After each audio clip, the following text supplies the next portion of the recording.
24 তারিখে দাঁড়িয়ে আমরা কিন্তু কর্কট রাশির অ্যাসপেক্টে উন্নতি ডেভেলপমেন্ট আমরা দেখতে পারবো। শুভত্ব বজায় থাকবে কর্মক্ষেত্রে কর্কট রাশির। মকর রাশির জন্য আজকের দিনটি শুভ, আজকের দিনটি পজিটিভ, প্রাপ্তিযোগ রয়েছে, এডুকেশনে বাধা কাটবে, আর্থিক ভাগ্য ভালো।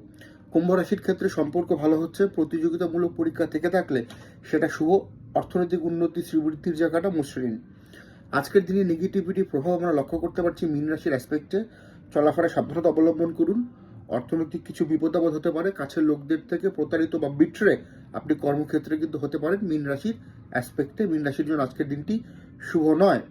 বৃষ রাশির ক্ষেত্রে আজকের দিনে কিন্তু বাড়তি অর্থ খরচ, কাছের লোকদের সাথে ভুল বোঝাবুঝি, সমস্যা, একটা মানসিক অবসাদ আমরা দেখতে পারি। একটু সাবধানতা অবলম্বন করে সিদ্ধান্ত গ্রহণ করবেন আজকের দিনে বৃষ রাশির জাতক এবং জাতিকারা। এছাড়া যেই রাশিগুলোর কথা উল্লেখ করলাম তাদের পজিটিভ এবং নেগেটিভ যাবে, আর যাতে উল্লেখ করলাম না তার আজকের দিনে অ্যাভারেজ ফল প্রাপ্ত করতে পারবে। নমস্কার।